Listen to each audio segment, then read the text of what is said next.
right. Thank you so much for attending today. My name is Sherry Ridge. I want to thank you for coming to our 5th annual Meals with Moms and other influential women in agriculture. We're so excited to be featuring women of agriculture. Just a couple of announcements. Please, students, remember that you are required to have your cameras on at all times. We ask that you also mute, except when you have a question. Remember that you are all going into a drawing. We are raffling off 10 gift cards today since we weren't able to have a meal together. So hopefully you'll be able to use those gift cards and get yourself a meal. So for attending today, you are entered in that. And for every question you ask, you'll get another raffle number. Then at the end, we'll announce who the winners are. So again, you are required to have your cameras on. We ask that you mute. If your name on your Zoom account is different than the name you registered with, we might have an issue getting you checked in. And I know some of you are attending for class credit. So if you could, in the chat, put your name in there if it's different, just so we can make sure. We do have 3 people doing check-in. So far, I think everything looks good in terms of the names that I've recognized. Okay, thank you, Casey. I did just get that. And when you ask a question, if you will unmute and tell us your name first for the first time that you ask a question, and then you can ask your question. And as most of you know, you did receive the bio of our speakers. They are going to do a brief introduction. And typically the questions that we ask, if all of them can answer to it, then they all answer. If one of them says, I don't really have experience in that particular question, then we will go to the next speaker. So I think I covered all of the check-in requirements. So first thing is, this is a joint effort. Again, it is our 5th annual. This is an effort between the Multicultural Department on campus, the American Association of Women in Community Colleges, and the Business Club and the Business Department. It's also part of celebrating Women's History Month. So the first thing I'd like to do is ask members of the Business Department and the CTE division to introduce themselves. Again, my name is Sherry Ridge. I am the department chair and I'm an instructor of business. I'll go next. My name is Julie Freelove. I am the department chair for the Administrative Office Management Department, and I teach in that area and business. I'm Tom McGee. I'm the Dean of Career and Technical Education, and it's great to see you guys this morning. Hi, I'm Dr. Sandy Domagowski. I'm a full-time instructor in the business, marketing, and management areas of study. Hi, I'm Jessica Shad, administrative assistant to the CTE division. Good morning. Hi, and I'm Sandy Lincoln. I'm also an administrative assistant to the CTE division. I believe we have 1 or 2 members of AAWCC. Would you like to introduce yourself?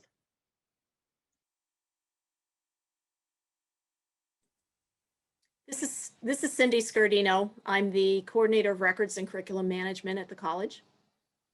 Thank you, Cindy. And then our members of the Business Club, would you like to introduce yourself? Tell us your name and what you do on the club.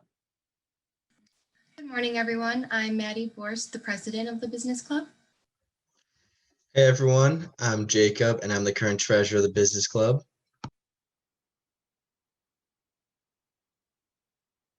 Okay, I don't think we have any other members. All right. I would now like to introduce the president of McHenry County College. I'm so happy that for the 5th year in a row, he has been able to be here to do our welcome. So without further ado, Dr. Gabbard, please take over. Oh, you're muted. Dr. Gabbard, you're muted. Trying to unmute me. Good morning, Sherry. Thanks for inviting me and doing this. I am not here. I need to say up front for the class credit. I did come for the breakfast, but apparently that's just a ruse. Is there something about marketing something falsely where you can get in trouble, Sherry? I don't. Okay, Jacob's already given me a hard time about that, Dr. Gabbard. Well, you know, thank you, Jacob, for pointing that out. That's what I'm here for. I do. I'm thrilled that you've got some fine professional women in agriculture on today's speakers list. I do know a little bit more intimately what Sherry and Emily are doing through our Center for Agrarian Learning and our Entrepreneurial Ag program. My sense is that Danielle has some tangential relationship to somebody at the college that has her connected to what we're doing. But I'm really looking forward to hearing. I've got to jump off, unfortunately, a little quickly, but this is a nice thing to do, to remember that we have passionate professionals who just happen to be women who are doing some very cool things in this arena. So thanks, Sherry, for pulling this together. Thank you, Dr. Gabbard, very much. Okay, again, just asking all students to mute unless speaking, and of course, all videos must be on. And we're going to go ahead and have our panels members introduce themselves. And again, the students do have the bio sheets of them, so they will be doing like a few minute, just brief who they are and where they're at today. And so why don't we start with Sherry? Great. Thank you, Sherry. Wonderful to be here. I'm Sherry Doyle. I'm the director for the Center for Agrarian Learning here at McHenry County College. And the center is a new initiative that is very much connected to business and agriculture both. So one of our primary goals is to support the local food system all the way from soil health through seeding to growing to selling to eating to disposing of, all the way to food waste. And right now, our primary focus is on farm business viability. So most of our programs focus on supporting local farmers, most who are growing food and food for people, I should say, and selling it directly or selling it into wholesale markets. And we've been doing this for just about a year. We launched in January of 2020. And part of our program is, so those programs are non-credit, and part of our program is a 4-credit entrepreneurial ag degree. We also have certificates in food production, fruits and vegetables, and we have a certificate specifically about the business of having a farm. So we have a lot going on at the college, and I'm happy to be here. I know there's going to be questions, so we'll go into more detail when you're asking your questions. Thank you, Sherry. Danielle. Hello, I'm Danielle Freelove. I am an export analyst for Agribusiness Cooperative here in Minnesota. We work with farmers. Our farmers are our buyers. And so we work with them to get their grain out of the field, and then we do the rest. We sell it overseas. I work directly in the global grain business. So once we get the contracts from overseas, I execute selling the grain. So I come up with documentation, work with logistics and the USDA to facilitate that. Thank you. Jen?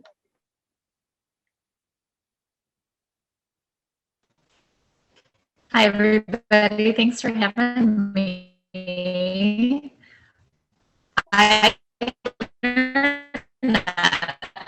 So if this starts cutting out, I will have to say no on that. My name is Jen Reamer. We run Reamer Family Farm, and I see you breaking up. All right, sorry about that. That's one of the real issues that we're working on, is getting some good broadband in rural areas. Anyway, my husband and I run Reamer Family Farm in South Central Wisconsin. It's a diversified livestock operation. So we do 100% grass-fed beef and lamb, as well as pastured pork and poultry, which means chickens and laying hens and turkeys for Thanksgiving. So we do a little bit of everything as far as kind of your basic proteins. Our real focus is on regenerative ag. We are super focused on building soil, sequestering carbon. We've started, one of the new things we've done is working with the village of Albany, which is a little tiny village of about 3,000 people near us. Because of the way we farm, we are actually keeping phosphorus out of the waterways, out of the streams, and therefore keeping phosphorus out of their water treatment plant. And so we actually have a contract with them where they measure the amount of phosphorus that we are sequestering, and we actually get paid phosphorus credits for that. So that's kind of one of the new frontiers for regenerative agriculture is kind of different income for farmers. I'm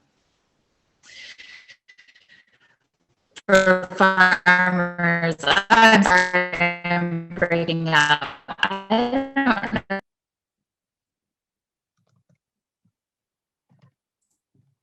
Okay, I think we lost her, but I do think that she is going to come back. So let's continue with Emily. Hi, good morning, everyone. Thanks for having me. So my job as of April of 2020 is I am the Director of Farm Practicum at McHenry County College. I run the brand new student farm. Super exciting. Have some students this year, have our high tunnels are now planted, doing some great things. But my journey in agriculture started about 15 years ago. I was working in the restaurant business and needed a change, wanted more than just a paycheck in my career. So went back to MCC, started taking horticulture classes, took every single one they offered. Really loved the fruit and vegetable production aspect of it. So started working at local farms and really liked growing food for restaurants. Love that farmer chef connection, you know, growing the beets and then seeing the beets being served to people, my name on menus. So I started Emily's Garden of Woodstock, LLC. I mostly started to protect myself. You know, I'm growing food for restaurants. I don't know if somebody gets sick, make sure that I'm protected, my family is protected.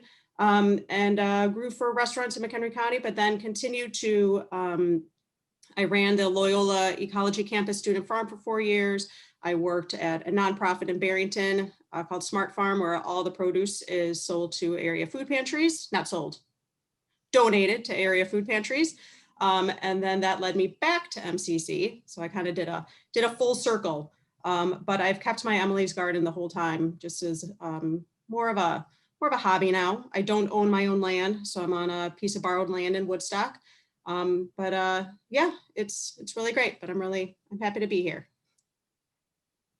Thank you very much. All right, so we will start with our student questions. Again, if all students, please make sure that your camera is on. And when you ask your question, you first state your name and then ask your question. And also some of you that just have one name or your name is different than what it on Zoom than what the registration is. If you will put your name in the chat so we can make sure that we get you checked in. Because I know some of you, we need to report this back to your instructors. So which one of our students is brave enough to get the questions started? I can. Okay, Jacob. I think this is kind of an obvious question, but I have to ask it anyways. But how has COVID affected your agricultural business, and how might it be a little bit different compared to other businesses? Well, I'll go first, I guess. We have been all remote. So I mainly work in a business setting. So most of my is phone calls and emails and stuff like that. But we've been able to work all at home. The only downside, I guess, is I do a lot of documentation. So I don't have the big, massive industrial size printers that I do in the office.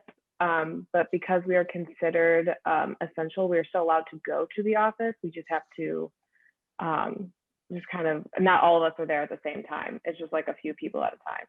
So, but that's, but yeah, we've just been mainly working from home, and a lot of our, because I work a lot with like Korea and Taiwan, they're also working from home. But this job has been, it's been an adjustment to work from home, but it has been doable.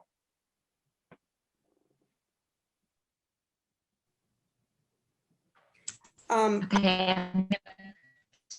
Oh, go ahead, Emily. Sorry. Sorry. My job obviously through MCC is doing great, but as a farmer growing for restaurants, it was devastating for growers. I mean, restaurants scaled down, minimal menus, obviously all carry out for many, many months. Luckily, the farmers markets in town continued, but I know a lot of area restaurants got out of the restaurant scene and more towards almost like an impromptu CSA, a community supported agriculture. So making boxes, doing home deliveries, vegetables or meat delivered right to doorsteps. Instead of people coming to the farm, instead of having little farm stands on your property, but making it more of like a home delivery service. But for some of us who just only grew for restaurants, it was real bad for a long time. I can add on to that. So I'll speak first just about my observations of the farmers in our county, some of which sell their product locally, and I'll kind of piggyback and some of which sell into the Chicago market. And one of the things that proved for a resiliency in business is to have some technological savvy. So it really is true that no matter what business you're in, you need to be adept with internet based communications and also sales. So a lot of the folks, like Emily said, that used to sell to restaurants, the ones that survived and even thrived were able to pivot to online sales.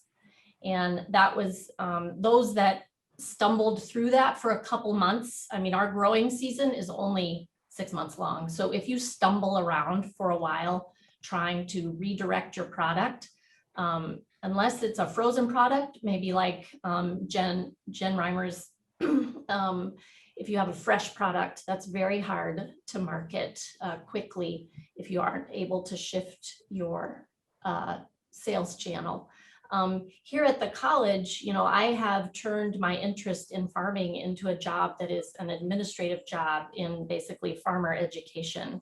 So we stopped doing programming for most of the growing season over the summer and rebooted doing virtual web-based programming and educational programs in the fall. So we did take a bit of a break in a way to regroup and figure out how to shift to a virtual environment in terms of educating farmers.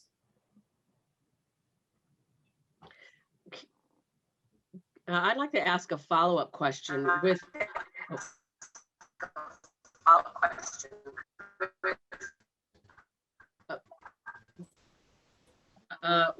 so many things starting to open up. Are you seeing a difference right now in the last couple of months?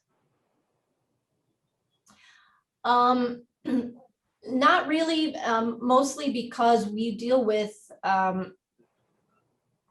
so people that are growing fruits and vegetables don't necessarily have product they're selling in the winter. But those that are raising proteins like Jen and can freeze them, or it's one of the incentives for a lot of farmers to get into what we call value added products. So adding value by processing your cucumbers into pickles, for instance, or processing your raspberries into jam. Then you have a shelf-stable product that you can sell through the winter. And I do think that, you know, I think the restaurants are starting to do a bit better on their own, but it's not really connected to local agriculture.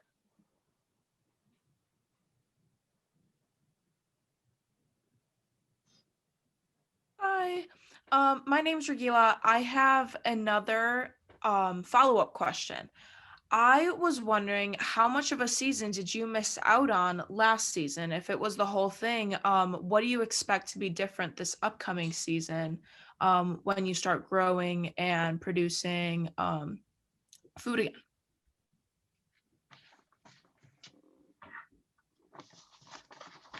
Well, I think that restaurants are opening back up again. And I think the best part is it's going to warm up and then the outside dining will start. And I think that was a big part of what kept everyone or a lot of restaurants afloat last year. They already had an outdoor dining or they quickly threw one together.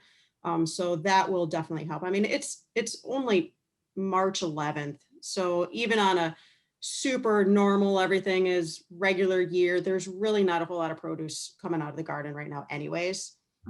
But as things warm up and restaurants start opening and hopefully we have indoor dining and outdoor dining this summer, I think things will gradually get back to, you know, normal.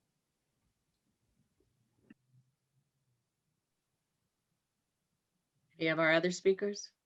Hello, my name is Josh Tillman. I would like to know your stance on genetically modified organisms. That's a great one, Josh. So I have my personal stance on it, and then I have my professional stance on it. So I am not very well educated on the science of GMOs. And so I tend to not take much of a position at all professionally, other than I focus, the programs here at McHenry County College focus a lot on soil health, and the way in which we get really nutritious food is by tending to the soil. Lots of different practices do that, feed back into the soil, rather than, sometimes farming isn't, well, always farming is an extractive process. So, you know, you have to balance that by having it be an additive process as well. So that's what we focus on here. We're not teaching about genetically modified crops, and I personally don't know a lot about them. I personally tend to stay away just because you know, I eat a lot of organic food, and GMOs aren't allowed in organics. And so until I see worldwide, until I see a full embrace of that from an environmental and a nutrition standpoint, I personally don't eat them, or I try to avoid them. It's impossible to avoid them altogether. But worldwide, you know, there is a lot of research. So I feel like the jury's still a little bit out, but I'm just sharing with you how I handle that both professionally and personally. And a lot of times in business, we have to figure out a way to bridge those worlds, both professionally and personally. And our other speakers, can you answer that?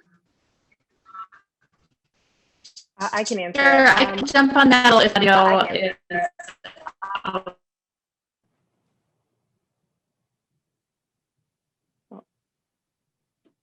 Okay, I guess I'll go. I am personally for GMOs. I went to a college of, I went to school for agriculture. I think it's not that I'm all gung-ho for them. I think they're a tool farmers can use, just like doing soil health and everything as well. It's like I said, it's just a tool that they can use. I've personally found an interest in them, so I like to research and look into stuff and read scientific articles. I actually did part of my research paper for my master's was on how GMOs affect yield for corn. So looking into that and everything, but we haven't done a lot of the commercially grown crops. Aren't very many that are genetically modified. So it's still a very new field, but I'm interested to see where it goes.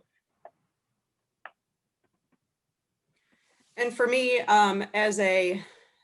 my specialty, I mean, I grow lots of tomatoes and peppers and squash. The vegetables that you can get to grow in your home garden, none of them are GMO. You know, they'll say if you're ordering seeds on a magazine, it'll say no GMOs. You can't get any tomatoes or peppers or squash or anything for your home garden that are GMOs.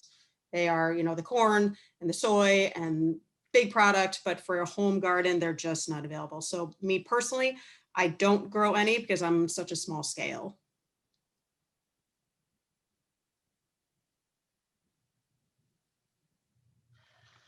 Okay, next question. Thank you, Emily. Hey, I guess I'll go. I'm in sales and I work at a local brewery in Woodstock. We actually buy our hops from a farm in Woodstock. I've been in beverage sales for 15 years. I'm really burnt out and I'm looking to move into customer relations management. In the agricultural industry, do you find that those positions are available, or do you still keep things more on a personal mom to pop scale?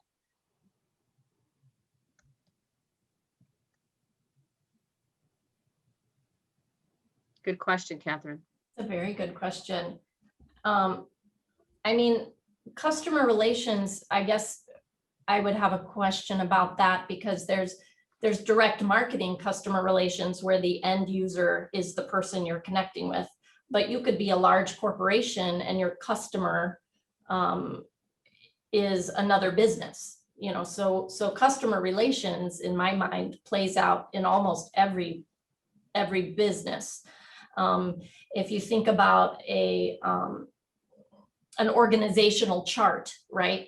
So in some businesses, there might only be 3 or 4 squares in that organizational chart. And because there's only 3 or 4 people that are doing multiple tasks, or you might have lots of squares, but each one is assigned to the same person. And then in a large corporation, those duties are spread out. So I would say, even on a farm, for instance, Nichols Farm in Marengo, you have about 200 acres, which is a small farm by some standards.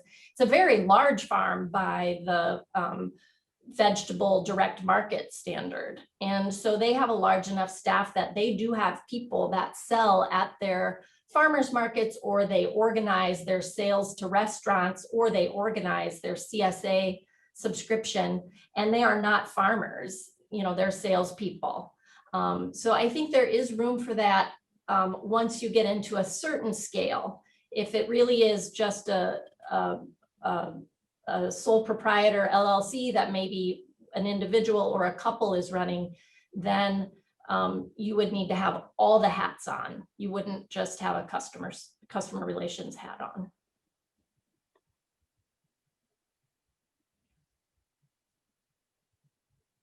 Yeah, I agree, Sherry. I think a small little farm would not, just couldn't afford anything like that. But I think the bigger you get, and like you said, a big farm like Nichols that has a whole bunch of different areas that they're going, they have the restaurants and the farmers markets and the CSAs and the farm stand, they have all these different, that something like customer relations is probably a really important part of that organization. And I guess I can speak at the corporate level. We do have customer service reps because we also have our global grain business, which is selling grain, but we also have food processing. So we do have a lot of customer relations in that way, but we also have country ops locations. So it's country operations. We have smaller plants all over the US that work directly with the farmers. So there's a lot of opportunity for that as well.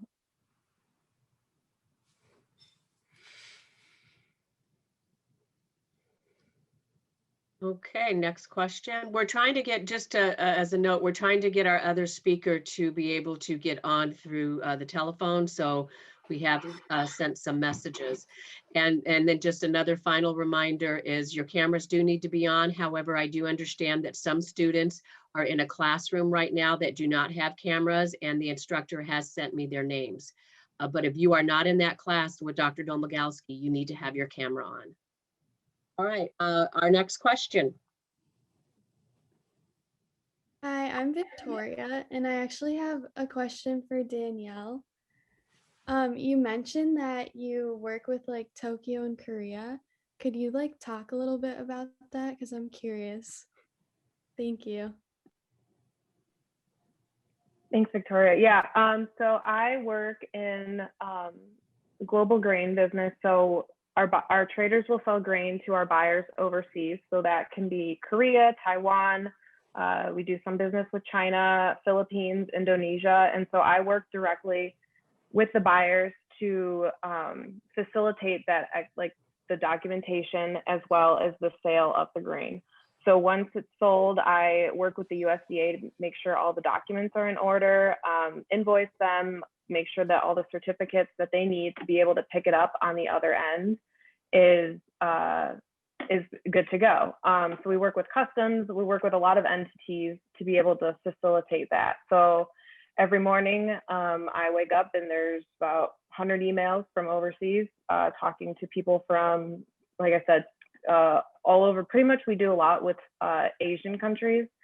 So just talking with them and making sure that everything's good to go. If they have any questions, working with shipping lines to make sure that pretty much it's executed smoothly. So yeah, that's pretty much. Thanks, Danielle. Mm-hmm. All right, our next question.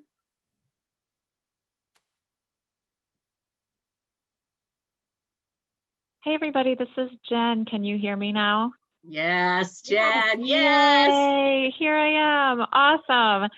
Rural broadband is really an issue for us. Do you want me to do kind of a quick introduction just so people know my background a little bit? Sure. Okay. So we are a diversified livestock farm. We raise grass-fed beef and lamb and pastured pork and poultry. So we raise meat chickens and laying hens and turkeys for Thanksgiving. A couple of the speakers talked about the big pivot that needed to take place when COVID hit, and we absolutely had to change a lot of things. Thankfully, we were in the position that we were already doing internet sales and selling direct to customers. We've always built our business around getting quality meat directly to consumers. So we do sell some to some small retailers and some restaurants in Madison, Wisconsin, primarily, and also in our small area here. We're in South Central Wisconsin, Greene County, Brodhead, Monroe, New Glarus area. But one of our primary sales outlets was actually the Woodstock Farmers Market for many, many years. And when COVID hit hard, we kind of shifted a little bit, and we were ready. We had done the homework to start launching our one-day ground shipping program. So we immediately started shipping boxes of frozen meat to people's doorsteps all throughout the upper Midwest. So mostly Illinois and Wisconsin, but we have a little further reach with FedEx. And that took off so quickly in April and May that we started running low on meats. So something had to give, and we kind of shifted away from the Woodstock Farmers Market at that point, just so we wouldn't completely run out for everyone. And that business model of shipping meat has worked really, really well for us. We've had a high success rate and been able to really give the customers what they want in a super convenient way. People don't have to go out of their house even and can order exactly what they want online. And we've really worked hard to build that relationship with our customers virtually during this time instead of in person. I do miss seeing our wonderful customers at the market, but we have done some virtual things with our customers, and that has worked out really well. So yeah, we're very much kind of woman powered. I have 3 daughters that we work with that work with us here on the farm, and then a gal that helps us with all of our marketing and communications stuff. And then my husband and I run the farm. So yeah, I guess that's us in a nutshell. I'm glad to finally be connected with you all. Yes, absolutely. Thank you so much, Jen. I'm glad you got the information to get on through the phone. All right, who's our next student up with the question? Hi everyone, my name is Amber Casso, and this is a question for pretty much everyone. I wanted to know what you do with your less desirable produce or meats. Do you donate them to local city programs, or do you have like a contract with other businesses where you can like discount them, or like I've seen on the TV there's that Misfit Market where I don't know if it's grocery stores or other companies, but they like sell their produce for a lower rate and people can buy them and get it shipped to their house. Yeah, that's a great question. I can answer that quick. For us, doing meats, we have all sorts of weird parts, lots of chicken feet and livers and bones, more bones than we know what to do with. So at times we have sold to restaurants for very cheap, and they will make like bone broth as a base for their soups, or chicken feet, that sort of thing. Right now we work with Cherry Valley Holistics, which is a dog food company. She's out of Cherry Valley, Illinois, over by Rockford, and she creates dog food out of a lot of organs. So I actually get back more organs now than I used to, like spleens and kidneys and all of that. The other thing we've done is actually try and market those organs, especially a little bit more. There's a growing number of carnivorous eaters, something called the carnivore diet, and they really love livers and kidneys and that sort of thing. So we've actually been able to sell more of those cuts than we have in the past. And we do also donate stuff if we see that we've got some products that are getting close to being too old, or just stuff that we have too much of. We'll donate to our kids' schools and their local food pantries. Amber, that's actually a giant problem. I mean, I've had farm stands that I've run from different places, and if you put a tomato out that has a crack in it, nobody wants it. So a lot of that product comes actually back to my house. And those are the things that I will eat. I will cut around a bruise or a little, a spot on the pepper. I will sell if especially later in the season, I grow a lot of tomatoes. I will drop my price way down and sell a bunch of tomatoes in all kinds of different conditions to restaurants to make like soups or sauces out of, and they will sauce them down for a nice low price, and I could sell like 50 pounds at a time for something like that. I also, where I rent land right now is at a farm in Woodstock called Terra Vitae, and so there's chickens and goats, not in my growing area, but in the area. So right now I can collect all that stuff and I just throw them to the goats and throw them over the fence to the chickens, and they eat everything, which is really great. And then if I didn't have that, a lot of it is compost, which actually it composts and it goes right back into the soil. So the next season I use that already made compost and, amend my soils. So I think it all gets used somehow, even if it just goes right back to the soil, it all gets used. But a lot of that, I'm not making any money on that product for sure.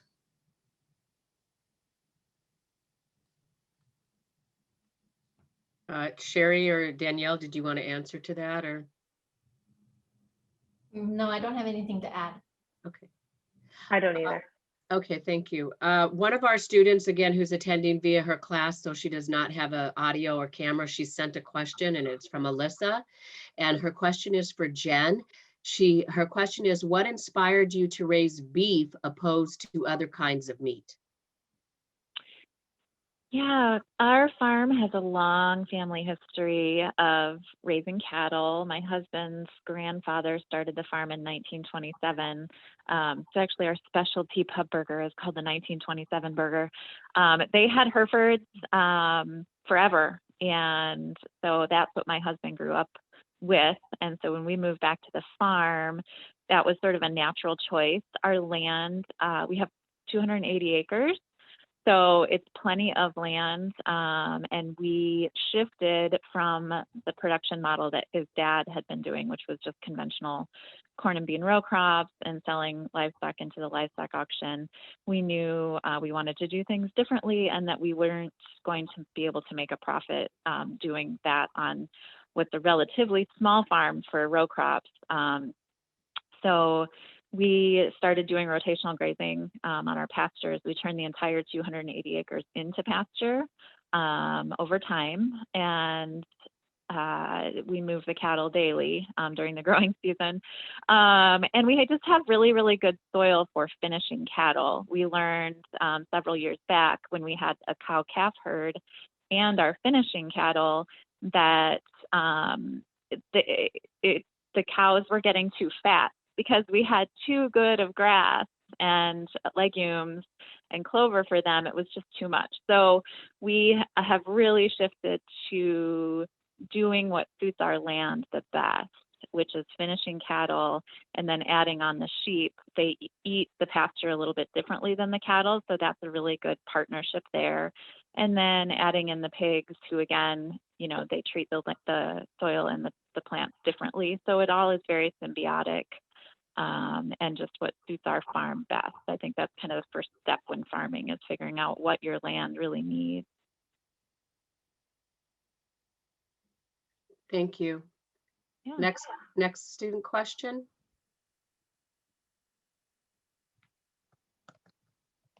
I'll go. Can you hear me? Yes, what is your name, please? My name is Lily Fettis. And my question to all of you ladies that may apply to this question is, what struggles have you encountered since agricultural business is somewhat of a male dominant field? Good question. Great question. I find, so I haven't run into any discrimination directly that I'm aware of. So that's always the key too, is what you're aware of. But I can say that in the world that I'm working in with small and mid-scale farmers, we have more women attending events, and the number of female farmers is growing pretty rapidly. So that dynamic is shifting. I know Jen has been really involved with a group in Greene County called Soil Sisters. There's, well, Jen, you can help me out. I'm forgetting the Women in Ag Network. So there are a lot of, the great thing about women, stereotypically, I guess I could say, is about sharing information.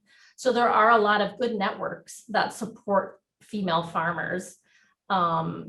So that's been my experience. Mm-hmm. Yeah, it's the Women in Sustainable Ag Network is kind of the group here in Greene County of women farmers. And I think too, and maybe this speaks a little bit to Sherry's experience of not feeling that tension quite as much, is that in the sustainable and organic agriculture world, there is a great acceptance kind of for all people, much more than I think the really conventional row crop world. And I think that women don't as much dive into that, although Danielle is, she works with trading commodities and stuff, so she probably has some interesting stories. There's this very much attitude of like rising tide lifts all boats, sort of in the sustainable women's agriculture world. I think that is quite different. I have seen a lot of trouble kind of in my very rural area when going and trying to do advocacy work for clean water and such at like county and town board meetings, because that is very, very male dominated. So that I think is more of a rural government issue than it is a farming issue.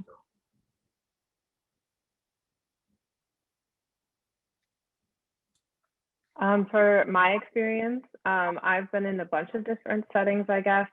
So like when I was going to school, most of my classes were male. I was the only girl when I was getting my master's in the program. And then like when I did an internship one summer as a crop scout. And you do get some looks when you're a girl out in the field doing counts and like seed counts and taking samples and stuff. I had a couple farmers stop me and ask what I was doing, even though I had the company truck sitting right there. But you do get some looks. Being in the corporate business, a lot of the traders are male, but most of my team and documentation were all women. So I have seen a lot more women as I've gotten out of school and more into the corporate business. But yeah, I have to agree. A lot of the rural is probably where it's male dominated.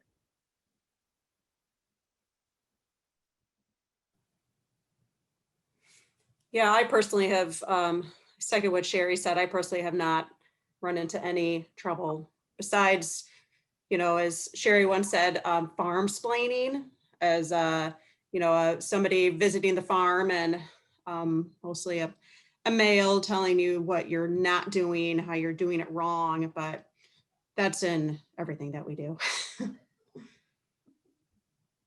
Okay, Juju has sent a question, and this question is for Danielle. How long does it generally take for the whole process to take place in your occupation? So I'm thinking you're talking about like from when they sell the grain to like overseas. So I'm thinking that's kind of what they mean. Some of our shipments, depending on where it's going,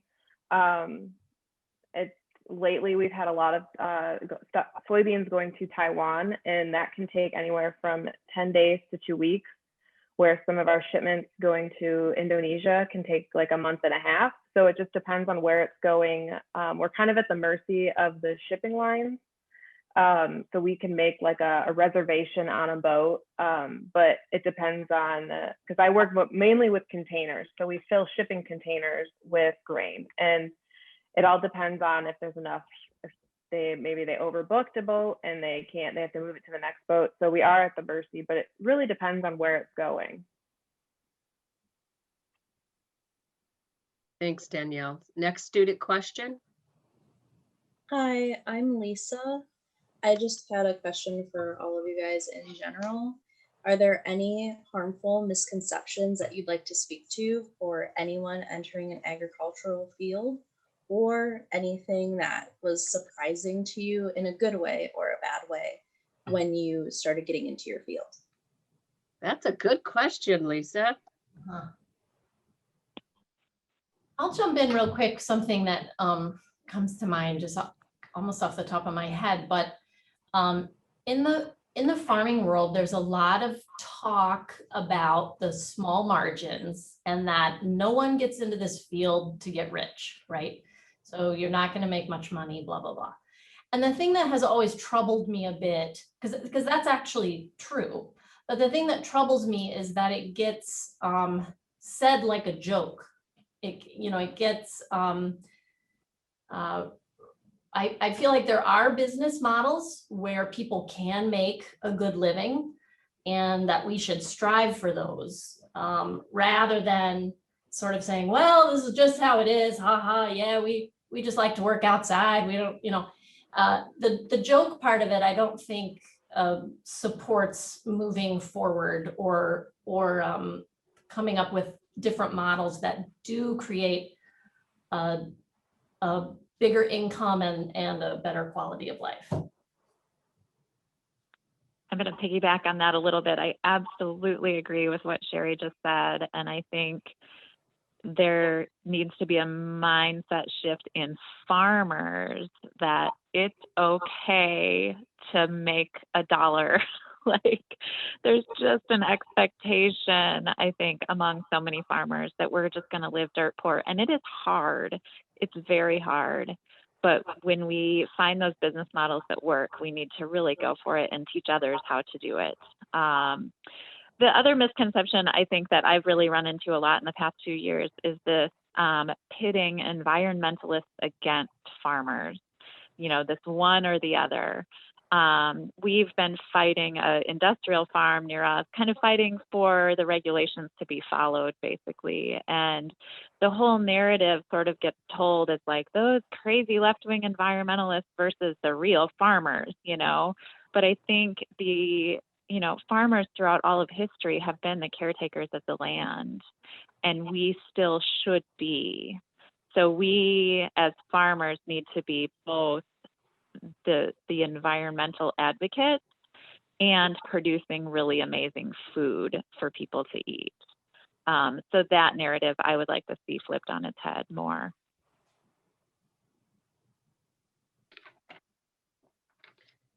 I agree with Jen on that. That's pretty much, I agree with Jen.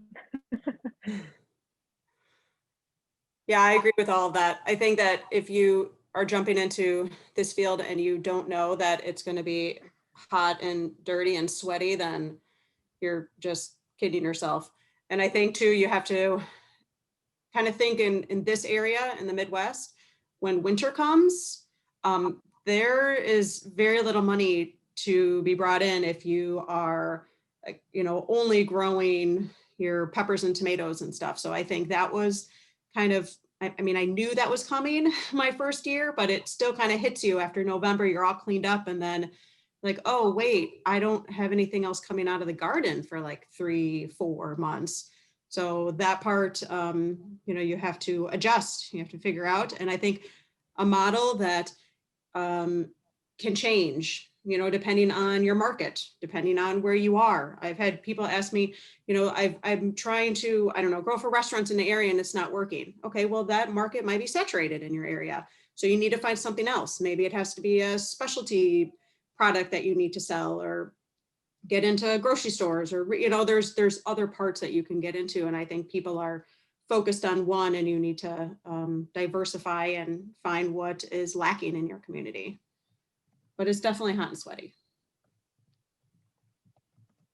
Thank you. Next student question. I would like to know just a simple question. What is the most expensive crop that you guys grow? Expensive growing it or selling it? How much money you get in? Growing it. Growing it?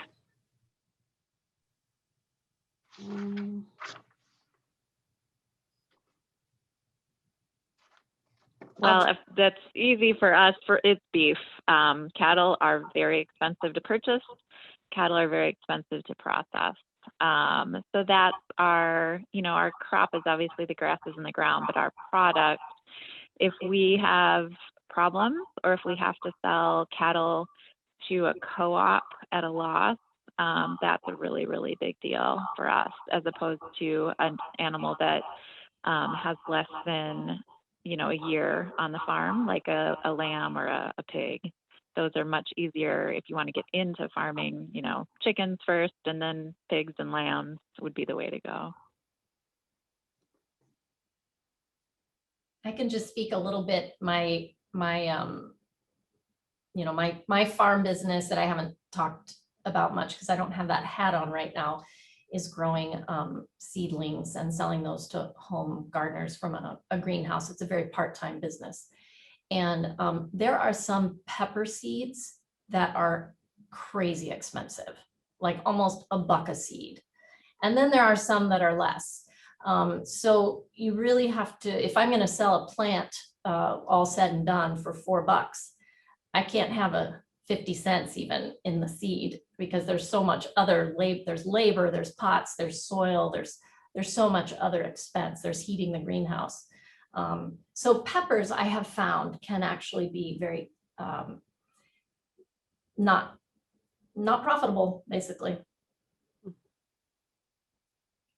And that's a different model, selling as a seedling compared to selling the fruit that comes off. We've already gone through the soil and the pots and the seeds. We've done all that. Now it's end of July, early August, and now there's the product, but I can sell that product for, say, $5 a pound because it's a specialty vegetable. So it's really hard in ag and growing is to come up with how much money you have invested in that plant, because it starts so early, and to, you know, how much water and time, and I'm waking up early to open the windows of my greenhouse because it's really warm and sunny right now, but then I have to turn on the heat at night because it's cold at night. And then, oh, you know, there's so much time and energy that goes in, but you're hoping to at least get, you know, some money at the end. I guess the saddest part is when those seedlings that you've babied all those months don't make it. That a hailstorm comes and kills those seedlings in, you know, middle of July, and you never get any fruit off of it. And now it's just a waste. Danielle, did you want to add anything to that? No, I'm not really involved in the growing, so I don't really know. I think Erin has a question. Good morning, Erin Harris. My question is directed to Emily to start. There has been some talk of hydroponic farming, and I'm not very familiar with that concept. Is that something that is becoming more prevalent in the McHenry County area? And would that be a move in a way to extend the growing season for farmers in the Midwest area? Definitely. I mean, you can grow hydroponics all year round. And there's a couple pretty good size operations in McHenry County. For me personally, hydroponics needs a lot of space. There's a lot of startup costs. You have to get all that equipment, all that piping. There's the chemical additives, you know, there's just a lot of startup to begin that process of hydroponics. So, I mean, anybody can start a garden. All you need is some soil, you know, and a couple seeds, and you can start. So that startup cost is, you know, can really, you know, I don't know, delay that process of getting a hydroponic system going. And there's a lot of kind of chemistry behind it. We have a hydroponic system in the greenhouse at MCC. It's great. It's hard. I mean, I was in there the other day, and one whole system had clogged up, and there's water all over the place. I think it's a lot of, you know, walking and fixing and making sure the chemicals are right. And if something is wrong, if it's automated, you know, you can run into problems. If it's all manual, you can definitely run into problems just by, you know, going to sleep that night and you wake up and everything is all off. So I think just the startup cost, but yes, you can grow almost year round in this area. And I know the one pretty successful aquaculture business in town does lettuce, and lettuce is pretty easy to grow all year round. You don't need the long days of sun like you would if you're growing tomatoes inside. But I think hydroponics in like Arizona, you know, in more desert where there's a ton of sun and not a lot of water, I think it's a no-brainer to do that in other areas.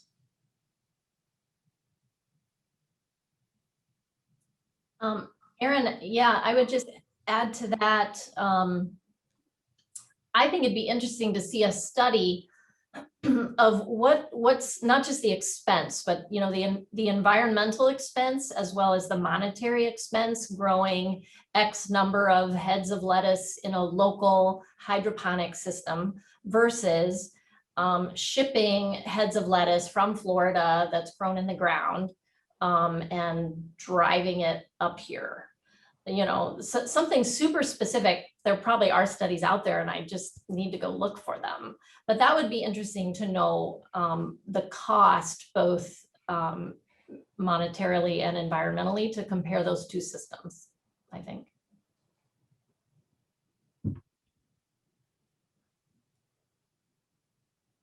Next student question. Hi, my name is Emma White. This is kind of more of a question for, I guess, like the growers. Would you say that like compared to when you start, you've seen an increase in profit over the years, or like how has your specific business like grown for your market, I guess? I think there's more of a push for places, for people to eat local and organic, for restaurants to buy local and organic. I mean, just in McHenry County, we have some pretty successful businesses that focus on farm to table. And I think farm to table has been really gaining in popularity over the last, I don't know, decade. I think focusing on specialty vegetables as well. I think a lot of places, including like these farm to table restaurants, are getting away from, I don't know, the basics you see in everyday restaurant menus to more specialty products. And those specialty products, when we grow those, we can charge more. You know, the seeds are more expensive, they're harder to grow, and we can, you know, make a little bit more money off of like shishito peppers. Nobody had heard of a shishito pepper 5 years ago, and I had them in 3 different restaurants, you know, a couple summers ago. So, you know, just kind of those kinds of trends that come up. But I think the whole farm to table movement has been really great for small growers.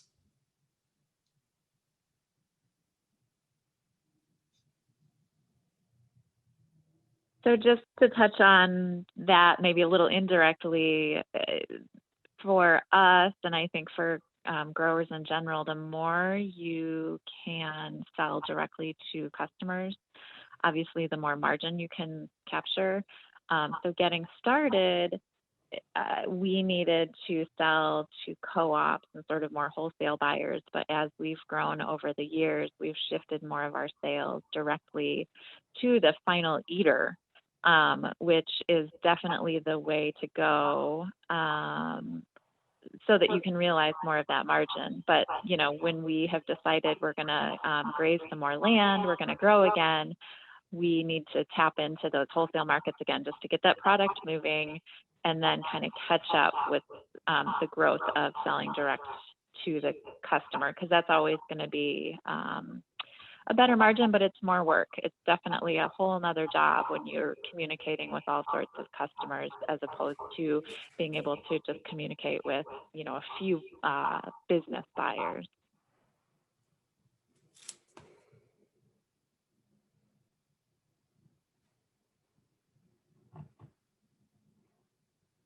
Sorry, I have a question from a student that's in the classroom. It's Forum, and it's, I'll try to get the question. His family is from India and is in farming, and they have 3 to 4 different farms in India, and they're wondering what if is the difference between farming in the United States from other countries. If any of you can answer to that, maybe Danielle. Yeah, I'm not quite sure.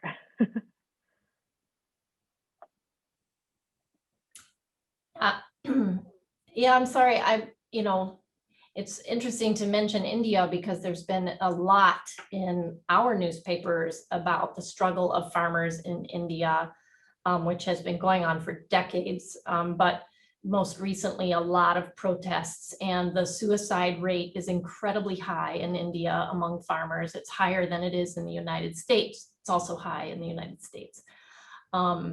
So I think there are similarities. I know that the struggles that I've read in the newspapers are mostly about corporate takeover of seed genetics and regulations on farmers that really hamper their ability to save seeds and control basically their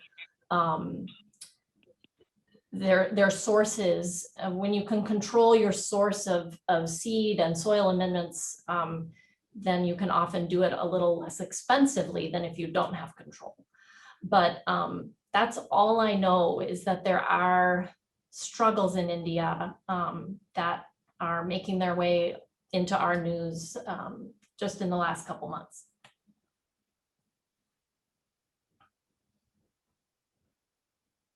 I think Ty had a question. Oh, go ahead, Emily, sorry. No, I don't know. Okay. I agree with Sherry though. I hear about those troubles, and yeah, I think it's a tough business. Yeah, I don't have anything to add to that. Thanks, Jen. All right, Ty, you're up next. All right. Hello, my name is Ty Tolentino, and I have a question based on like a home garden. So I personally want to start my garden at home, and I wanted to know like what kind of like tips and tricks you would tell like either your younger self based on like what you've learned for like based on the years that you have of experience, and like things you would tell like a beginner, like if your neighbor came over or like me that's asking like, hey, I want to start a garden, what do you recommend me doing, and like what crops should I focus on and all of that.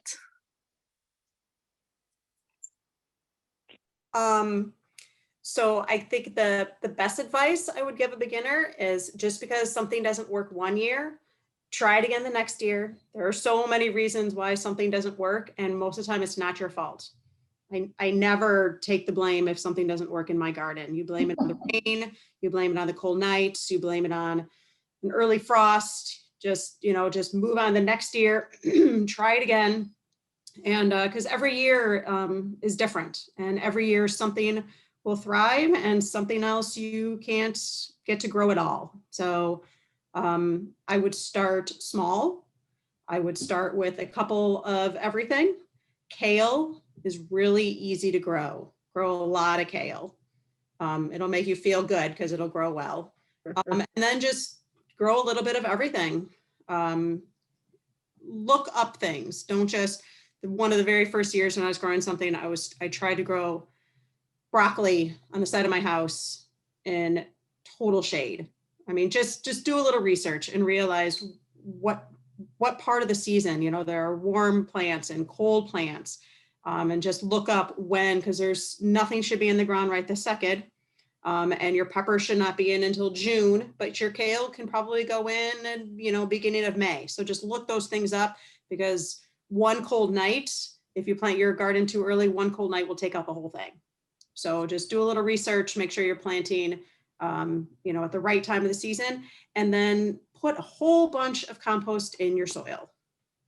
That's the most important part. Add a bunch of compost or manure or some kind of organic matter into your soil and really get it really, healthy and fluffy before you plant anything. Don't just plant in sod. It's not going to work. And don't overwater. Don't water too much. I would say, a box store like Home Depot can be your best friend when you're getting started, because sourcing things like seeds or plants or compost can get a little overwhelming on the internet when you're starting. After a while, you want to go to the internet and you want to get more picky about what you're choosing. But in the very beginning, you can get bags of compost at a place like Home Depot. You could build put a piece of, if you're doing it in the lawn, if you're starting in a lawn, just pick a 4x4 foot area and put some plastic bags down to kill your lawn, and do it right now. And then in May, you can dig it up and add the compost, and then plant some things that you love. Like just pick a few things and plant the ones that you're most excited to eat. Because if you stay focused on the pleasure, Emily's absolutely right. Don't do it too big or it'll become a huge, huge chore. And then it becomes no fun at all. And you can't even find the onions that you planted because the weeds took over. So start really small and do that. And you can get almost everything you need at a box store, including the shovel. It's designed to work. Nature is designed to grow. So you have nature in your working with you. Just one little thing that we do, gardening is not our business, but we do garden, is I actually just yesterday advised my daughter when she was looking at squash seeds to get the ones that mature more quickly. So you can get, anytime you get seeds, it says 120 days to maturity or 90 days to maturity. And we always default, at this point, we're kind of in the beginner category as far as vegetables. We default to the shorter days because less things can go wrong in that month that something else might need to mature. So that's how we roll.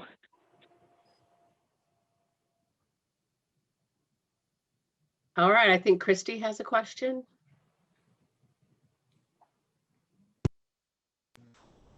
Hi, Christy Hartman here. I do have a question. So it's pertaining to laws with zoning for farming.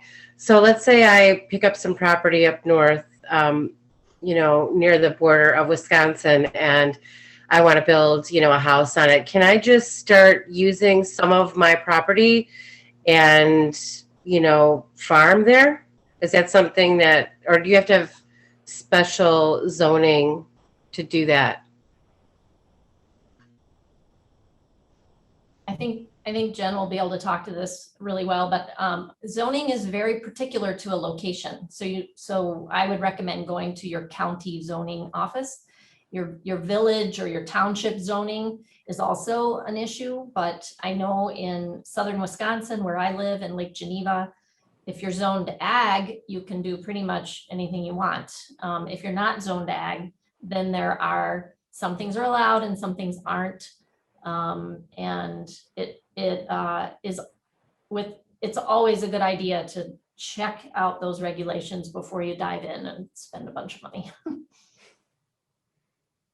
Yeah, that's exactly what I was going to say, Sherry. So yeah, the county has all that info. Every county has a zoning office, and you just give them a call.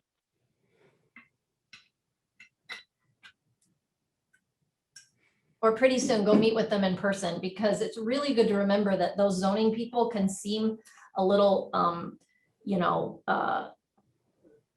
don't know, impersonal sometimes, but they're people and they really respond well to in-person meetings. And you will find a better chance of having an advocate if you meet with, it's not guaranteed, but if you go in person, you might have better luck when the times allow.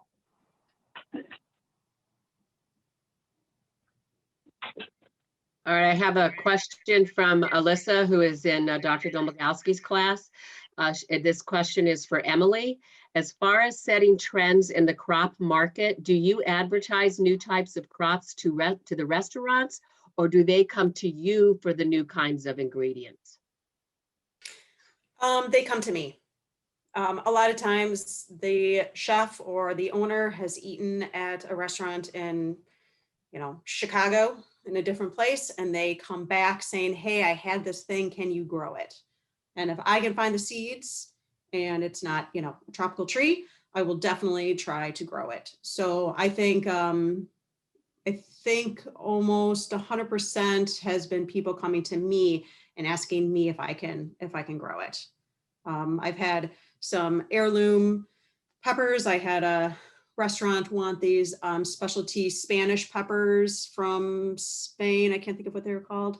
The seeds are really expensive, but if I can find the seeds, then I will definitely try. So yeah, so I think they come to me.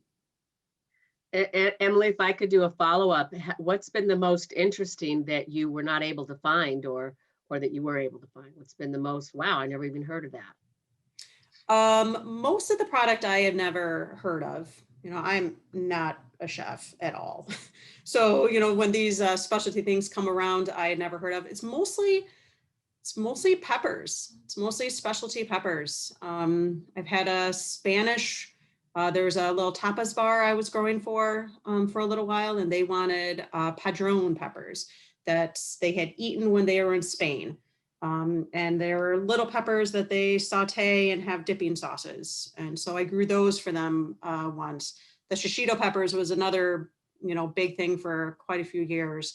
There was actually another Spanish pepper. I can't think of what it's called right now, but the same kind of thing. I was in Spain, we ate this thing and it was delicious. Can you grow it here? So a couple beans. Yeah, I guess I have had a couple other things. There was an heirloom bean that someone asked me to grow one year too. Yeah, with the internet, you can find anything. All right, thank you. Next student question. I have a question. Go ahead, Ashley. My name is Ashley. My question is for Danielle. What is something you would tell your younger self about your business? It could be good or bad. That's a good question. Probably my younger self. Let's see. I did start going to school I was going to do equine sciences. So I was going to go. I wish I could have told myself that you should have just gone to ag business, because that's eventually what I switched to. But doing equine sciences, I did a lot of animal science classes. So I don't regret taking those animal science classes, just maybe gone straight for ag business with like an animal science minor. So I think but it's also telling myself it was okay to switch, because it ended up working out. I still got all my classes done that I could, but I love those animal science classes. So I think that's what I would have told myself, is just stick to ag business.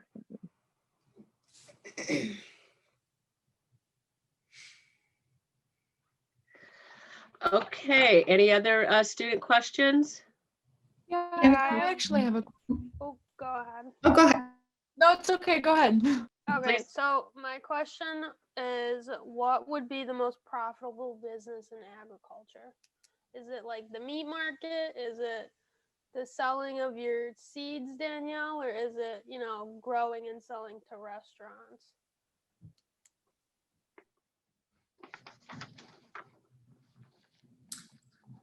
That is such a hard question to answer, Amber. I'll just dive in briefly, because I don't know if there actually is an answer. Scale is so important when it comes to any business, whether you're a small business or a large corporation. You're what it's called the economy of scale, the way in which you're able to produce more with less is really the place where the profit comes in.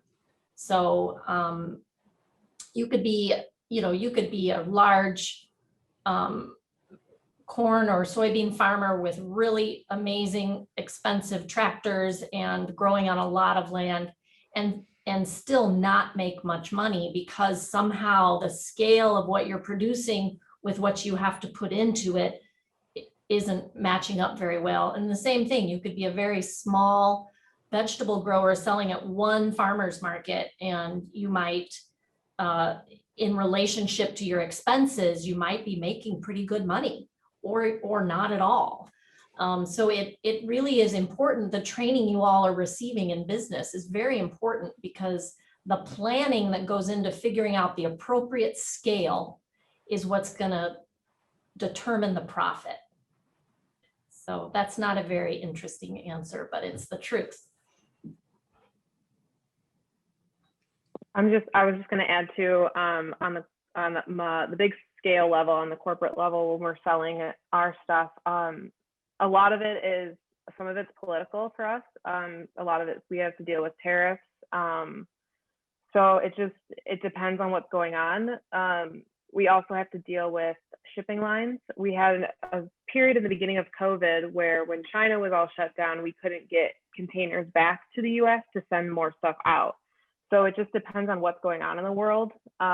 We have other issues where some countries are, right now, we're doing some business in Myanmar, and they're having a bunch of political battles. So we're having trouble getting stuff over to them, because it's just that sometimes it just depends on what's going on in the world for my business.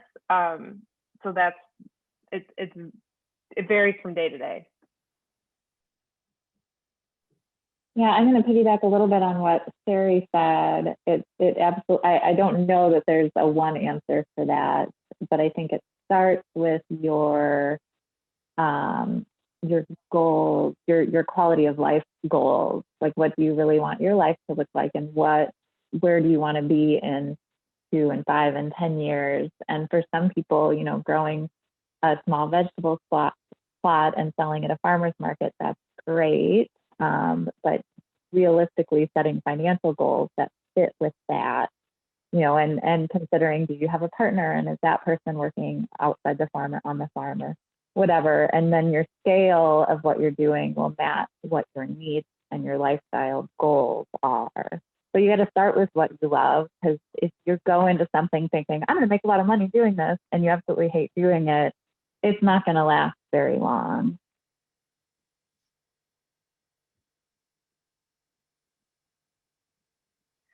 Okay, I have a question again from a student that is in the class with on campus, and this is from Lexi. And the question is, do you try to come up with different recipes to use the different kind of vegetables that you grow? So do you experiment with your vegetables, your crops, and with different recipes? At home? Is that a? Yeah, I guess so. My husband does most of the cooking. So if I have, I definitely bring home all kinds of exotic things that he will figure out how to grow. But most of the time I leave that for the chefs. And then I just go back to the restaurant and eat what they cooked. I like the part better.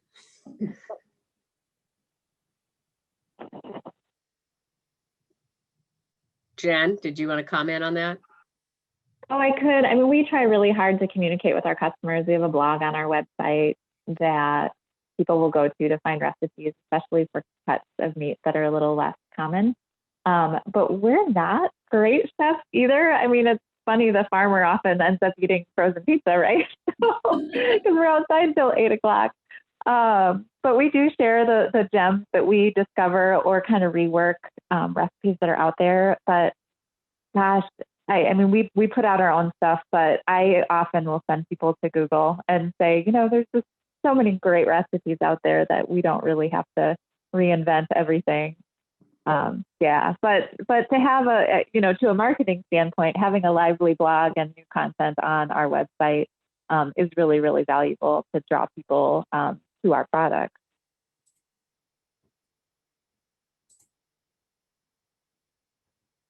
All right, our next student question. Hi, I'd like to know, do any of you use mushroom mulch? Yeah, mushroom compost is, oh, that's great. I love mushroom compost. I have definitely, I guess, in my list of, organic materials to add to your soil to add nutrients back in, mushroom compost would be in my top couple. So yeah, it's a great tool for sure.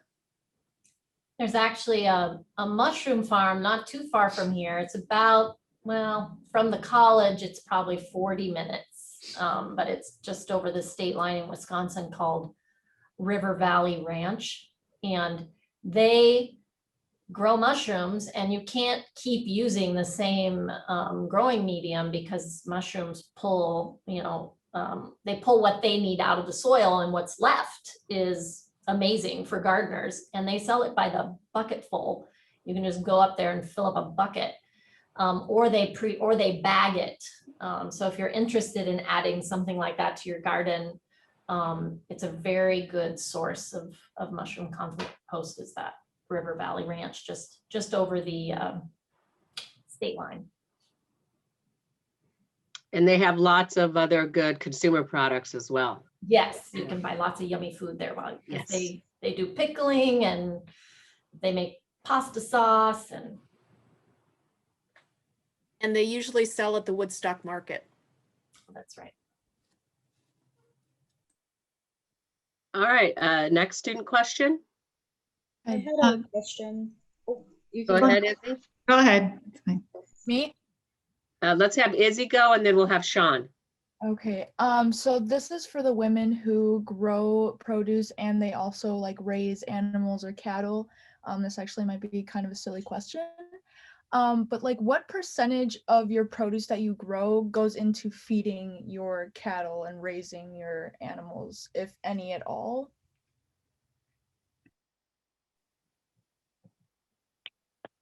Hi, this is Jen.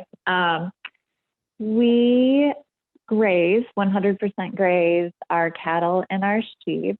So we have our pastures established, and we send them through small paddocks. So like the cattle will be on 1 acre in the morning and then another acre in the afternoon, and they kind of work their way around, and similar with the sheep. So they are fertilizing the land as they go. We used to with pigs and chickens, they need supplemental feed because they have one stomach. Their bodies work more like ours. Cattle do not. Cattle and sheep can be 100% grass fed. We used to grow non-GMO grains, corn and beans, that we would then feed to the sheep, or I'm sorry, the pigs and the chickens. We have a mixer mill. We would do our own rations and balance all the feed and all of that. But we found that transitioning our entire farm into pasture and then supporting our local grain mill that makes non-GMO and organic feed made more sense for us because they are the professionals at making the right feed balances, and we are the professionals at grazing. So we are doing what we're most well suited for, and we bring in that supplemental feed for just the pigs and the chickens. We do grow vegetables and stuff, and of course give all sorts of leftovers to the chickens and the pigs, but it's primarily grown for human consumption. And then, like Emily was saying, we give the extras to the animals.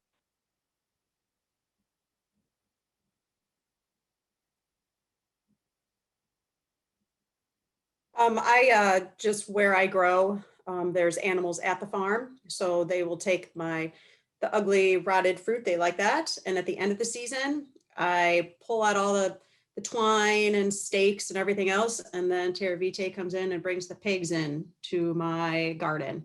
And we fence it off and they eat everything that was left over. All the fallen tomatoes and tomatillos and all the old peppers and eggplant and everything. They go in and clean the whole thing up for me. And then we till that all in the spring, and I have really nice soil out there.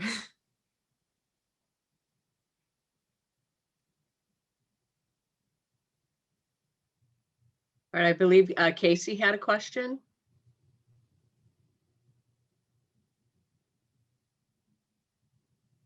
Casey, did you want to ask your question? Yeah, I did have a question. My question was, what was your best-selling crop over the years? Mine would be heirloom tomatoes. I have, I grow about 15 different kinds of heirlooms, one in every color, and a bunch of cherry tomatoes in a bunch of different colors. Heirloom tomatoes are really thin skinned, so they're hard to ship. So it's hard for restaurants and stores to bring those in from other places. They'll be cracked and mush by the time they arrive. So heirloom tomatoes, there has been restaurants that I would deliver probably 40 pounds of heirlooms twice a week to restaurants. And because they're a specialty product, I could, sell them for quite a bit of money per pound. And I save the seeds every year. So there's not a whole lot of starting up on those either. But they take a lot of time. There's a lot of time that comes to heirloom tomatoes. But it's a product that every restaurant wants, heirloom tomatoes, when they are there. The taste is completely different than you'll ever have in any kind of tomato. Well, I guess vine ripened in this area is, pretty is the same. But even at my little markets, people would buy, mixed heirloom tomatoes, and I have red and green striped and yellow and orange striped and white ones and yellow ones and orange ones, and it makes a really nice salad. So for me, I would say heirloom tomatoes. Okay, thank you. Anyone else on our panel? Well, obviously we do meat. Ours is just ground beef for sure is our top seller because it's easy. Everybody knows what to do with a pound of ground beef, and bacon, because who doesn't love bacon?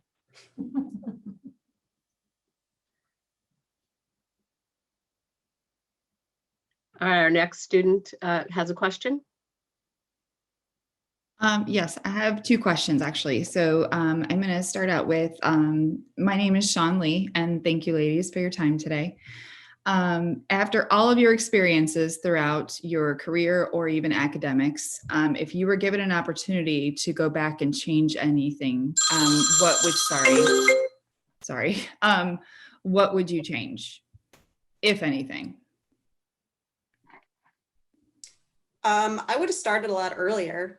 It's kind of a no-brainer. I really love gardening and working in the yard, and I don't know why it took me so long to figure it out. So for me, I would have started a lot earlier.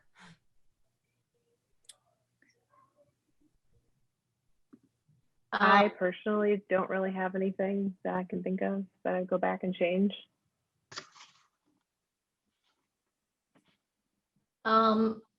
What I would change, I took a pretty circuitous route to get here. I won't tell you all the details, but I studied art history and anthropology, and just finished paying for those degrees a couple years ago, and I'm 53. So that's a big expense that I carried with me for a long time. But even that I wouldn't change, because I really value the education I got, and that I know something about the arts, even though I'm working in agriculture. So the thing I would change is that I went, is recognizing my own value. I think I was underpaid at nonprofits, doing nonprofit work for a long time. And it kind of worked because I had other support structures. And I think women in particular might step into positions that are underpaid and stay in those positions maybe longer than they need to. So I wish I would have recognized that a little sooner. I'm in a good situation now, but for a few decades, I made very little money working pretty hard, and I liked my job, so I didn't change that situation, but actually it would have helped to be making more money sooner. Yeah, I agree with Sherry for sure. One mistake that we made was to kind of attempt to grow too fast and borrowed money to do so. And we made a couple mistakes along the way that when you're dealing with a lot of cattle on a lot of acres can be pretty costly. So probably the biggest thing that I would change is that we paid too much money for fancy genetics for some cattle out of North Dakota from a famous farmer, if there is such a thing, Gabe Brown. If you guys have read some farming books, we bought cattle from Gabe Brown, and these were going to be like the best cattle on earth. And then the polar vortex of 2019 happened, and then some other things happened, and we had flooding, and like these cattle never finished well. Like we had them way longer than we expected, and we had borrowed money to buy them. So then we couldn't pay our loan back because we still had them on our farm, and and so all of these things. So I guess the big lesson out of all of that was we decided then we're going to buy cattle or hogs or whatever the product is as locally as possible and raise it as well as we possibly can and keep it within our cash flow so that we can borrow as little money as possible and still, make it work in the end. So it's just, the constant business struggle of, where to spend money and when to get a loan. But for us, it makes a big difference to kind of keep it more local, have animals that are more adapted to right where we're at, and try not to borrow huge amounts of money from anybody.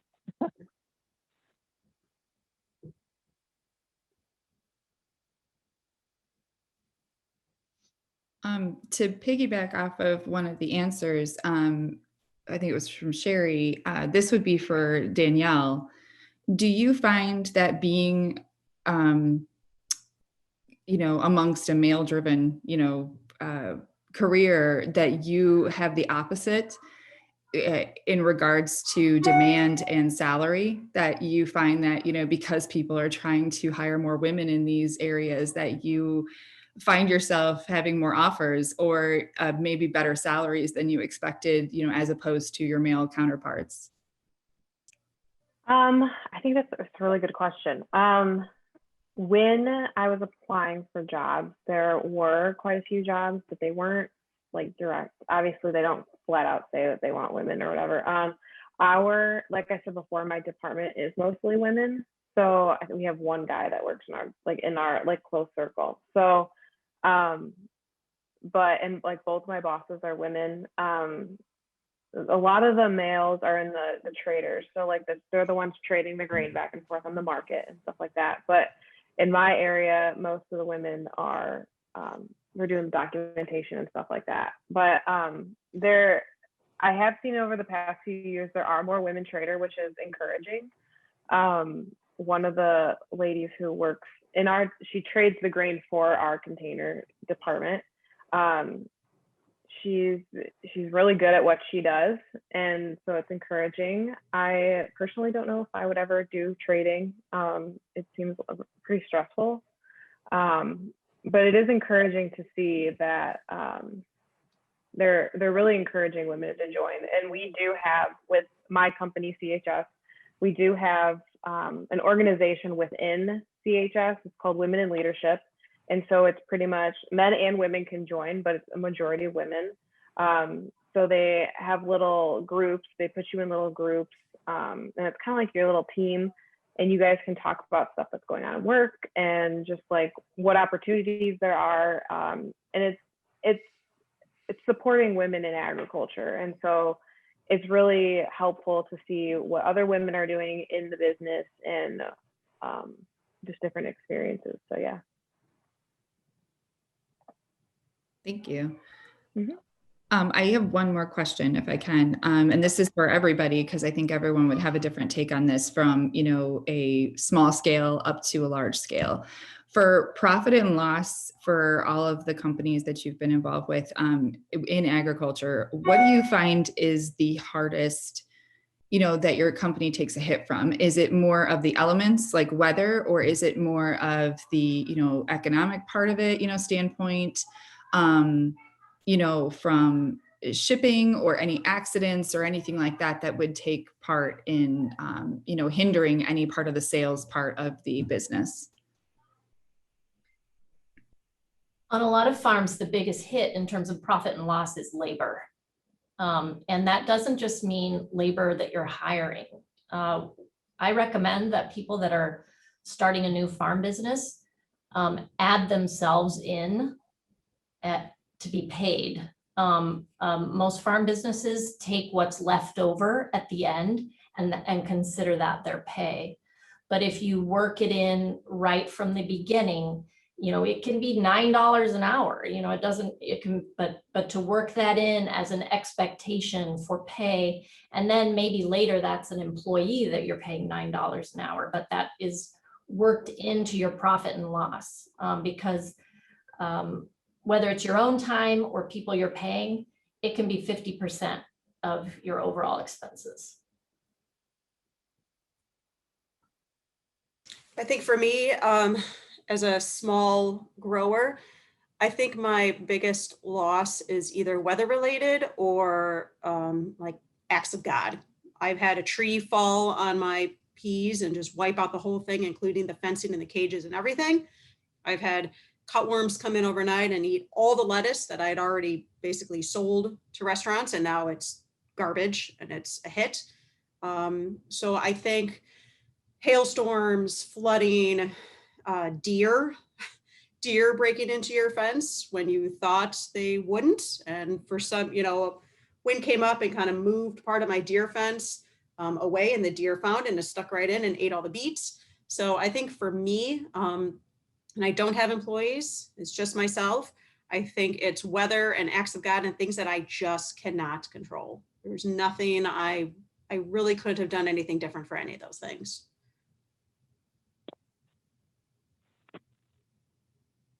So for us, to again piggyback off of Sherry, labor is a really big thing. We definitely are in that tension of working ourselves to the bone, working just ridiculous long days, and hiring some labor. But that anytime you hire an employee, it's a whole nother level. You're taking care of someone else's family then, and us, paying taxes is significant. So there's a real tension when your business grows to the scale where you're hiring employees, which we have one full-time employee and a couple other seasonal So we have to think long and hard right before we hire someone, because we really want to give people fair wages too, and not just really, really low minimum wage pay. And the other thing for us is processing animals. The way that we need them processed and packaged it can be very expensive, and sometimes that cost will just rise. And we have to then figure out if we're going to pass that cost on to our customers, if the market can bear that or not, because that just kind of becomes a loss for us. So yeah, those are the two big ones for us. Oh, just to follow up on that, Jen, for the processing part, how you're saying if you would pass it on to your customers, do you guys find that it's pretty regulated on your end for, like, you know, the meat part of it, where competitors, you guys all have to price kind of similar to stay in the game? Or do you find that your products are more in demand because of your history and the farm that you have and represent, that you can charge as if, you know, a different amount and you don't see a hit? Like if you were to put those processing charges in, your customers wouldn't go somewhere else, you know, that kind of stuff. Is that regulated by a third party other than yourself, or do you guys regulate that yourselves? Well, we're all under the same regulations as far as USDA and labeling and all of that. So when it comes to other kind of local grass-fed farmers, I think there's this sort of club partnership, you know, like we all respect each other. So we all try to kind of keep our prices from undercutting the others. But what we work particularly hard on, and I think if our certain cuts might be a little bit more in price and some might be a little less, but I think our big job is distinguishing ourselves and showing how we are unique from others that might have grass-fed beef. And our big unique story is the environmental restoration that we focus on our farm, and those ecological values that our customers really love, you know, and we can talk about the different migratory birds that are here and the monarchs and all that sort of stuff. So the story that we tell and the value that our customers place on environmental restoration is really what kind of separates us, and it would make it, you know, if I had to raise our price on a couple of things, I don't think we would lose a lot of customers because they have come to value the things that we do on our farm differently than what others who are maybe selling a similar product.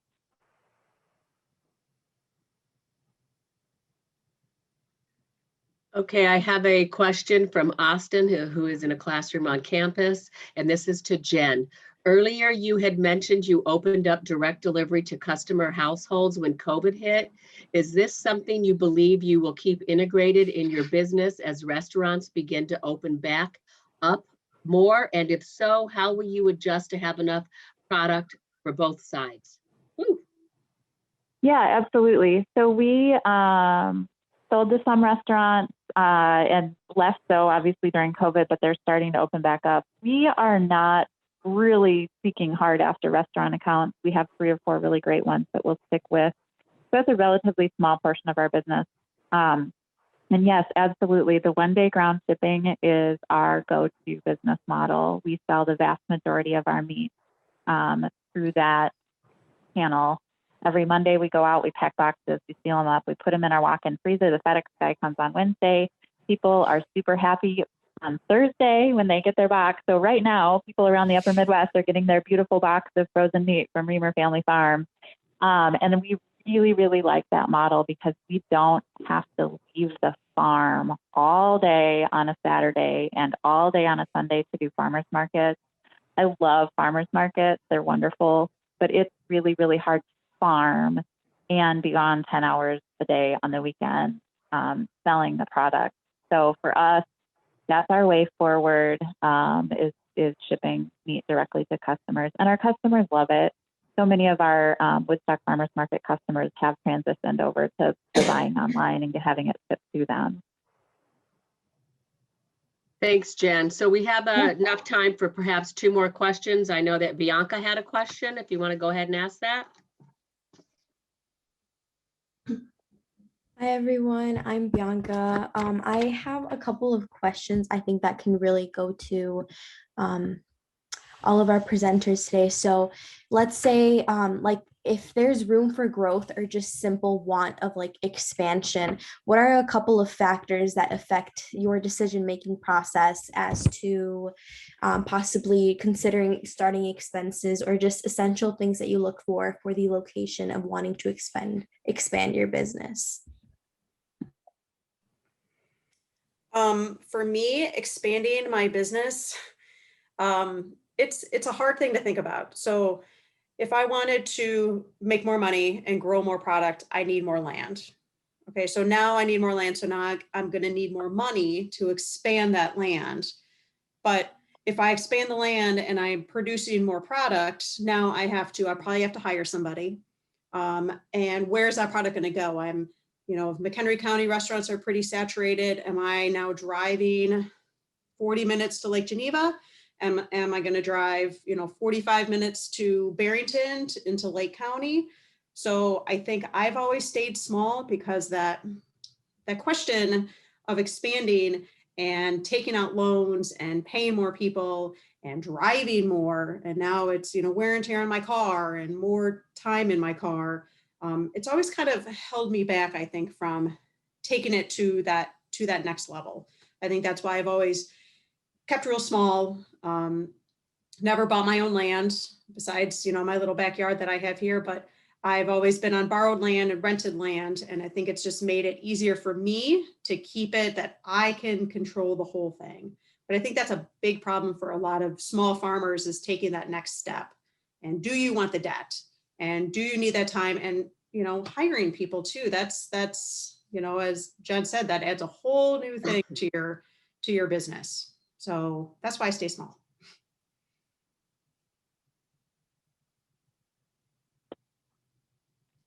We actually have grown recently. We've begun renting around 100 acres of our neighbor land that became available through kind of a long process of friendship with them, and they're older folks. But we did a lot of financial analysis before jumping into that and really deciding if paying the rent and potentially buying it. We're renting with the expectation to buy in 5 years, and we're now in year 3.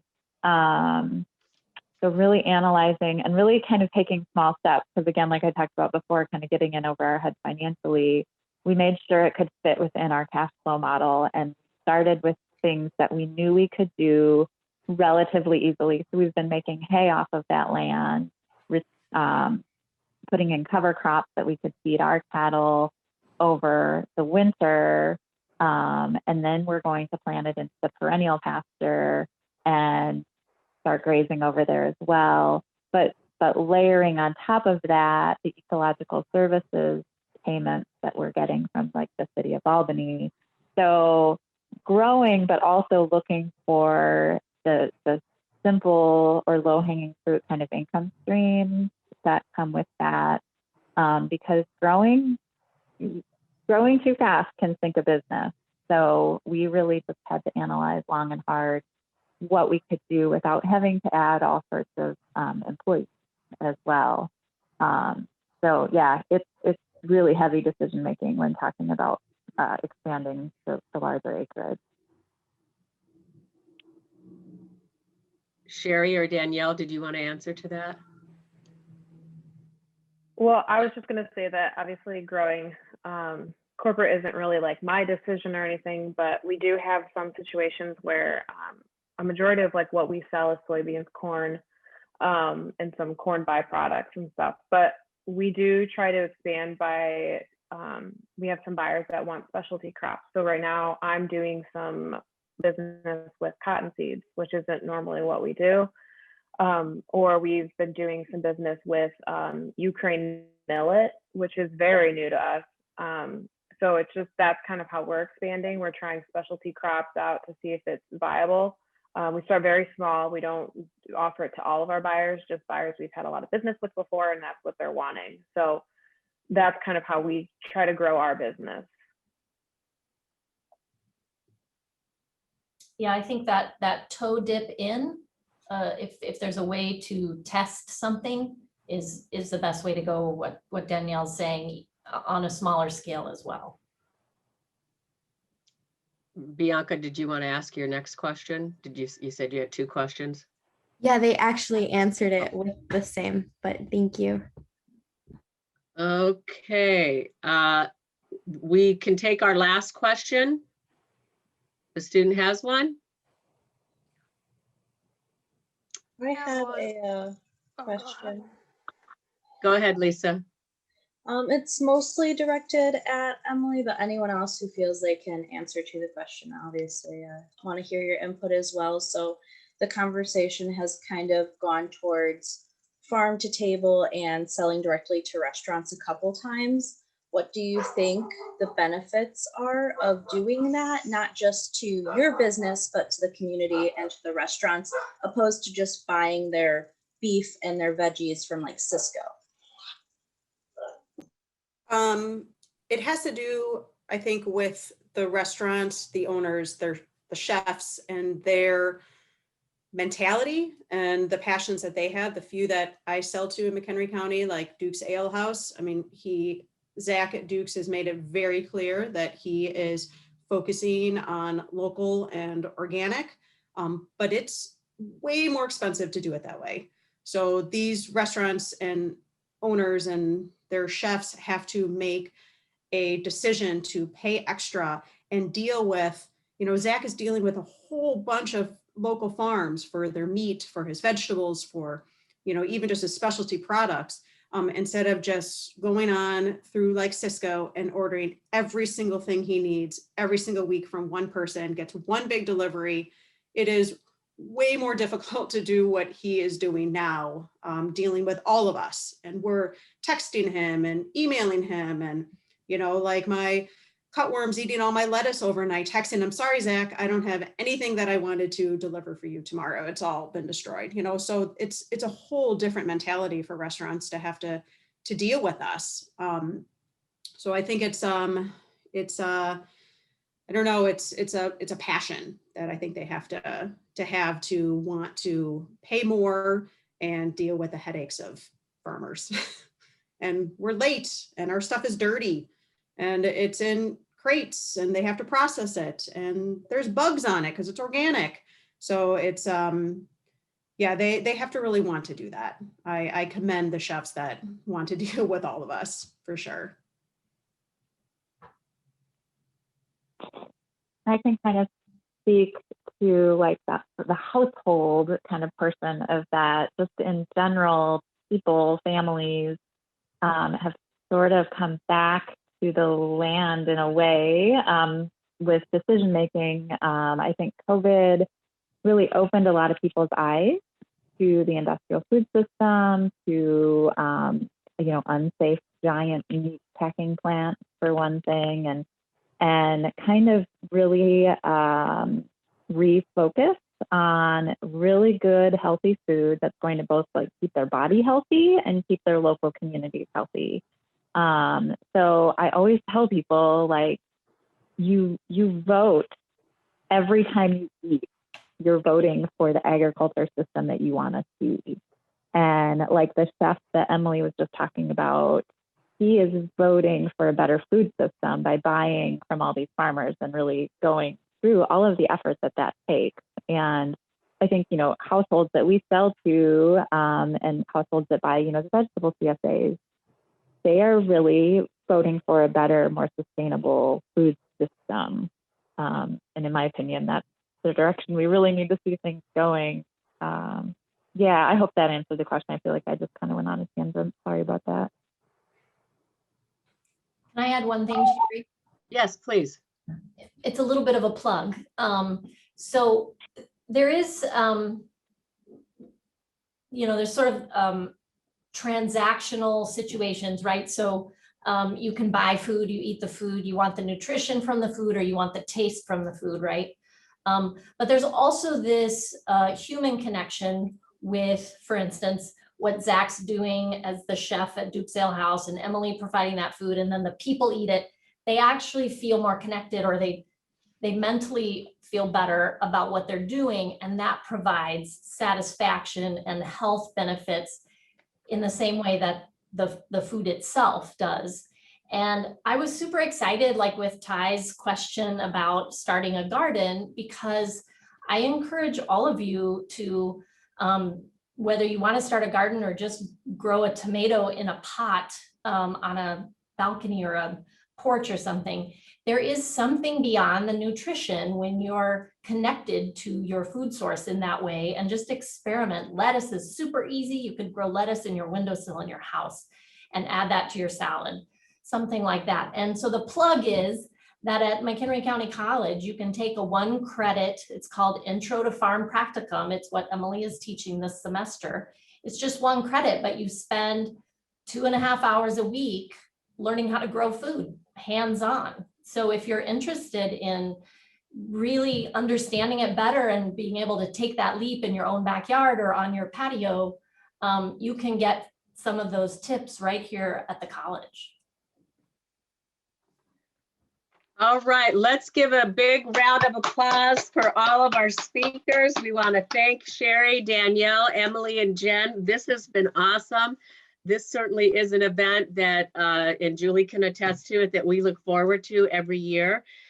Before you all leave, we do have 10 winners, so I just want to announce the names, and then you will receive an email, and you have to confirm that this is your correct email address, because that is what Franklin will use to get you your gift card. And is Franklin still on? I don't know if he wanted to say something real quick.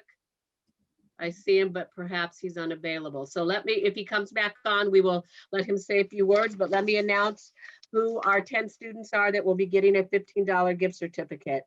Ashley M. will be getting one.